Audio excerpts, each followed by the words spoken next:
When I was growing up, many people thought that my brother David and I were spoiled children. I wouldn't say we were spoiled, but our father probably spent more money on us for our birthdays and Christmas than most children our age. My father owned 2 car dealerships in South London. One was a Mercedes dealer and the other was a Ford dealer. David was 2 years older than me. Around the time he turned 16, Ford announced that it wanted to move the dealership to a shopping center. My father looked into it and decided not to agree. His argument was that it didn't make financial sense and he would end up losing money. As soon as Ford announced the move, Volkswagen came on the scene. They offered to renovate the dealership if my father became a major dealer in the area, and of course my father immediately agreed. By the time I was ready to start working, the VW dealership was very busy. My brother David decided to work for my father as a sales trainee at his Mercedes dealership. I thought it suited David, as he didn't like hard work. David wasn't a slacker. He was just lazy. Another thing about my brother and me was that we didn't get along. Our differences began when I was 12. My brother was a jerk and he knew it, and I didn't like him or his so-called friends. We fought several times until I got strong enough to beat David, after which it was limited to verbal insults. When it was time to start working, I decided to train as a mechanic at a VW dealership. I've always loved cars ever since I was a kid. Even though my brother called me a grease monkey, or worse, I was good at my job. I finished my apprenticeship and haven't looked back since. Volkswagen is a company that likes to invest in its employees, or rather, in its franchise employees. On my 25th birthday, my father gave me any VW car of my choice, and I chose a Touareg SUV. David had chosen a Mercedes 2 years earlier. By the age of 26, I had certificates on my wall for various courses I had taken and passed. Shortly before my 27th birthday, Natalie and I got married. I met Natalie through friends, we started dating, and everyone said we would get married. She was beautiful and slim with small breasts but long legs. My family loved her too. But at the time I didn't know how much. When Natalie and I got married, my parents bought us a house, just like they did for my brother when he married Donna. I didn't really like Donna because she was my sister-in-law, but I was polite for everyone's sake. Natalie and Donna, unfortunately, got along quite well.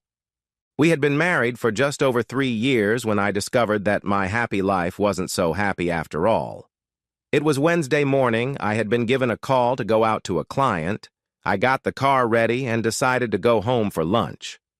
Natalie didn't work on Wednesdays, and I was looking forward to spending an hour at home with her.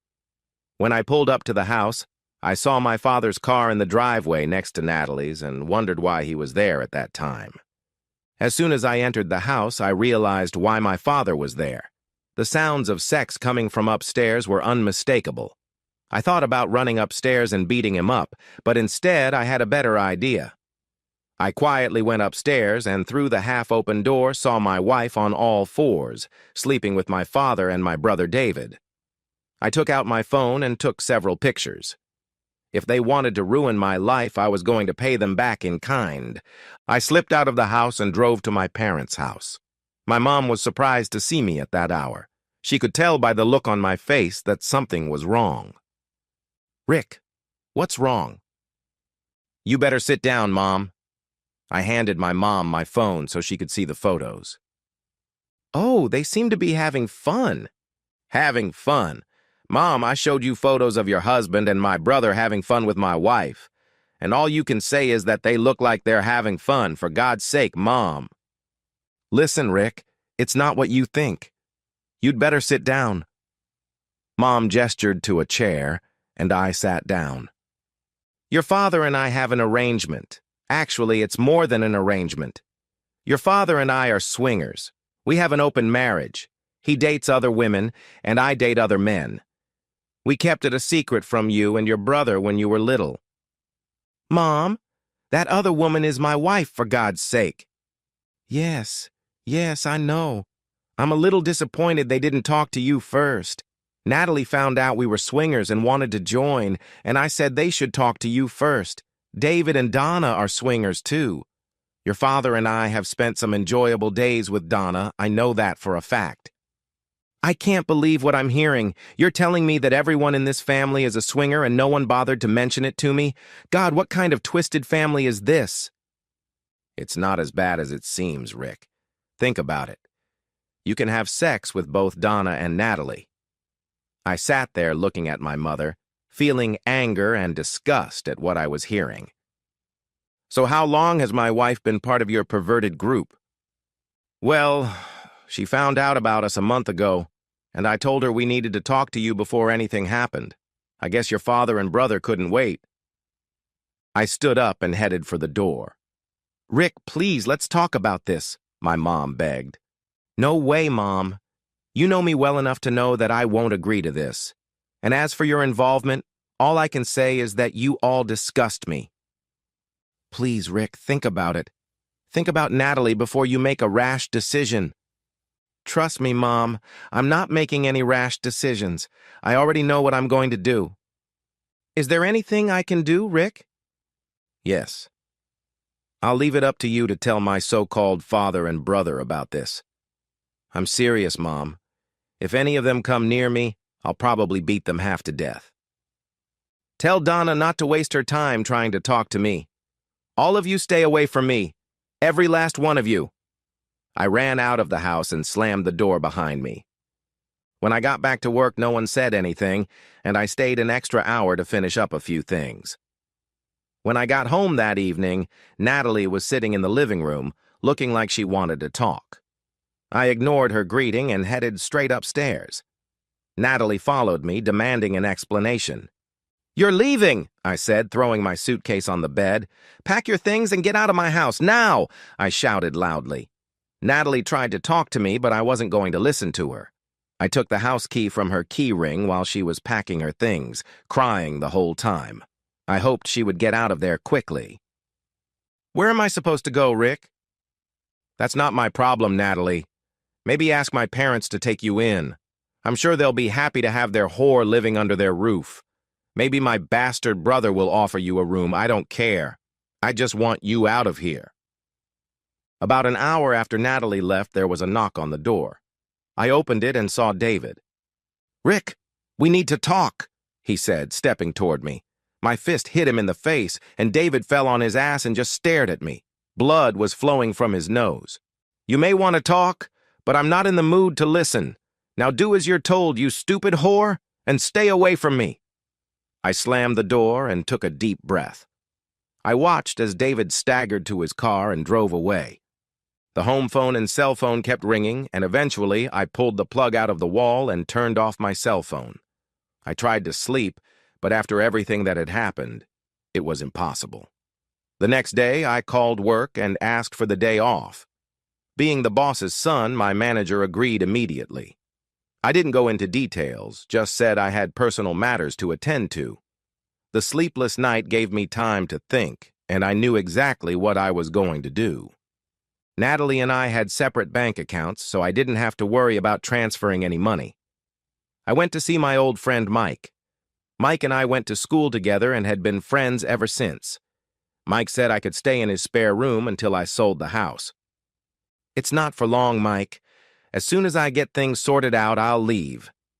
Mike was outraged when I told him why I was leaving and said that if he ever saw David, he would beat him half to death. When I turned on my phone, it lit up with messages and voice recordings. I looked through them and deleted everything. I managed to find a local real estate agent who agreed to sell the house without putting a for sale sign up. I said the sign could go up after the sale, but not before. A man with a truck took all the furniture and put it in a storage unit. When my parents bought me the house, they put it in my name, which was a mistake they would come to regret. That evening, I had to explain to Mike's fiancée, Kim, why I was staying at his house. She was just as shocked and outraged as I was by my so-called family. What are you going to do, Rick? Kim asked. Leave. I'm going to sell the house and move out. If Natalie wants a divorce, she can file for it and pay for it. I'm not going to spend any money on that bitch. My brother clearly didn't get the message that he needed to stay away, and one night when I was coming home from work, he tried to attack me. He managed to land a few punches, calling me every name in the book for upsetting Mom. I hit him 3 times in the face and once in the stomach, knocking him to the ground, and when he fell, I kicked him several times in the balls. I drove away, leaving him on the ground, writhing in pain. A week after the house was put up for sale, I received an offer. The couple was solvent and wanted to move quickly, and since I didn't live there, it was easy to settle everything.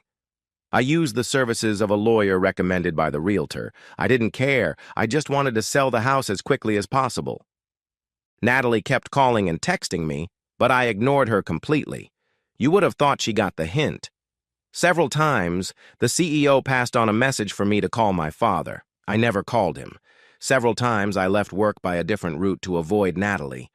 7 weeks after the house was put up for sale, it was sold and passed into the hands of new owners.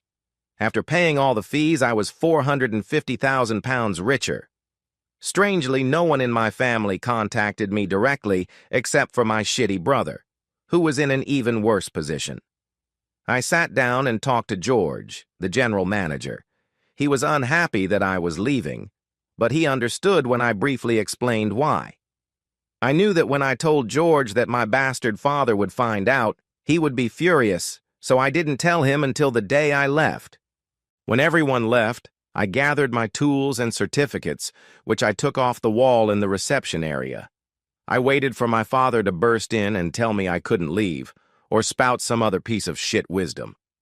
I went to Mike's to pick up my clothes and leave him the key to the storage room. We agreed that he would open it when I wanted to move my furniture to where I was going to live. Before getting on the M25 motorway, I decided to call and piss off a bunch of people. My mom answered on the 3rd ring. "Mrs. Foster, it's Rick." "Oh, Rick. We were just wondering when you'd call. Natalie is very worried about you. She wants to know when she can come home." "Tell her she's never coming home. You see, we don't have a home anymore. The house is sold, and I'm leaving for good. Tell Natalie she can go to hell. In fact, all of you can go to hell. None of you will ever see or hear from me again. Goodbye, and don't come back." I hung up and turned off the phone. When I hung up, she was crying, but I didn't feel guilty for what I had said to her. Driving along the M25, I realized that I still had no idea where I was going, except as far away from London as possible. I turned onto the M3 towards the southwest of England. I left the motorway and joined the A road, by which time it was already dark. I stopped at a roadside cafe to eat and drink, had a large cheeseburger and a coffee. I decided to sleep for a few hours. A few hours turned into a whole night, and I woke up to bright sunlight on my face. After breakfast of a bacon and egg sandwich and coffee, I felt much better. Bought a bottle of water to rinse my mouth and wash my face. A few hours later, I arrived in Newton Abbot, a place I had never been before. After booking a hotel room for the night, I looked around the town, which seemed pleasant. There was quite a lot of real estate at reasonable prices, and I started thinking about how to find a job. I decided to go to a few pubs and see what the locals were like. After a short conversation with the bartender, he told me that a VW dealership had recently opened on the other side of town. He didn't know if they had any job openings, but he thought it was worth checking out. The next day, I checked out of the hotel and moved into a boarding house. It was definitely cheaper while I was looking for a permanent place to live. On Monday, I went to the VW dealership, and it turned out that they did indeed have a vacancy for a qualified mechanic. When the guy saw my certificates and documents, he immediately offered me the job, but there was a problem when he asked who I could provide as a reference. After I briefly explained why I had left London, he agreed to hire me, but on the condition that if I messed up, I would be fired. Now all I had to do was find a place to live. I found an apartment that needed a little work, but it was in good condition, and I was interested. The inspection went well, and 10 weeks later I moved in. I was happy. I had a job and a place to live, far away from my so-called family. The only person who knew where I was Mike. I knew I could trust him not to say anything if anyone asked. Mike kept me updated when he called. "Buddy, when you left, all hell broke loose. A lot of your coworkers were furious about you leaving, and I heard some even quit. From what I understand, Natalie is living with your brother and his wife, and your mom asked me if I knew where you went. I pretended I didn't know anything and made you look like a jerk for not bothering to tell me you were leaving." I thanked Mike and said I'd stop by when things settled down. We kept in touch regularly because he was planning to open a warehouse for movers, and my furniture arrived the day after it was picked up. Since I didn't know anyone, I took the opportunity to go out for a beer with the guys from work. When they asked me why I had left London, I told them the truth. 6 months after moving to Newton Abbot, I met Claire. One of my colleagues introduced us. Claire was his wife's friend. Claire was the complete opposite of Natalie. She wasn't as tall and she had a curvier figure. I asked Claire out on a second date, and she said yes. Over dinner, we talked about random things, and Claire asked me what had made me leave London. I didn't want my story to become restaurant gossip, so I promised to tell Claire when I drove her home. "Let's do it differently. You drive me home, I'll make coffee, and you tell me everything." I liked her idea and quickly agreed. Claire placed 2 cups on the coffee table. I sat down and explained why I had left London. As I recounted my sad story, her eyes grew wider and wider. "No wonder you left. I think most decent people would have done the same. I can't believe how your parents treated you." "Me neither, that's why I left." "Has anyone tried to contact you since you left?" Claire asked. "Number, I don't even know if she filed for divorce or not. I just left and left them to their fate." Claire and I talked until the early hours of the morning. I was honest with her and didn't hide anything. 3 months after we started dating, Claire moved in with me. I met her parents and her younger brother. They seemed like nice people. When I met her parents for the 3rd time, I explained to them why I had left London, and they were both shocked by my family's behavior. Things were going great with Claire, and I was planning to propose to her once I got divorced. I talked to a lawyer about divorce to find out if Natalie could divorce me without my knowledge. "She can. If she can prove that you left her and she doesn't know where you are, then yes, she can divorce you." "Is there any way to find out if I'm divorced without my wife knowing?" I asked. The lawyer wrote down a few details and said he would get back to me. It cost me £100 to find out that Natalie had divorced me, and the divorce had been finalized 2 months earlier. Confident that I was single, I returned home. Claire asked me why I was in such a good mood. "I found out I'm divorced. The lawyer didn't get all the details, but Natalie managed to convince the court that she didn't know where I was. The divorce was finalized 2 months ago. That weekend, I invited Claire out to dinner. After dinner, I proposed to her. She said yes. We left the restaurant and went to tell her parents. The next few weeks were crazy. We tried to organize a wedding for the summer, and I had already asked Mike to be my best man. On our wedding day, Kim asked me if I wanted to be the godfather of their first child. She was 4 months pregnant. I immediately agreed. After our honeymoon in Spain, we settled into family life. We went to South London for my godson's christening. Claire was 3 months pregnant at the time. As we were leaving the church, I noticed Natalie walking towards us. She stopped and stared at me. "So you're back?" "No, just here for the christening," I replied, desperately trying to get rid of Natalie. Claire came over and stood next to me. "Who is she?" Natalie demanded. "She has a name. Her name is Claire, and she's my wife." Natalie stared at Claire, and her gaze was not pleasant. "I don't have time to stand here and listen to you. I'm with Donna tonight. Your family was good to me. Your father was right. You didn't deserve me. The only reason they think so highly of you is because you sleep with them. By the way, they can take you back. You left me, so go to hell, Rick. I'll tell your mom I saw you." Natalie started to walk away. "If you see my parents, tell them you saw me. You can also tell them that my wife is pregnant and they're going to have a grandson they'll never see. What am I supposed to say if they ask where you live? I was about to tell her to go to hell. Tell them I live in Yorkshire. If they want to find me, they can come there. I shouted and turned away. Do you think they'll look for you? Claire asked. I don't know, and to be honest, I don't care. If they do, they'll never find me in Yorkshire, especially since we live in Devon.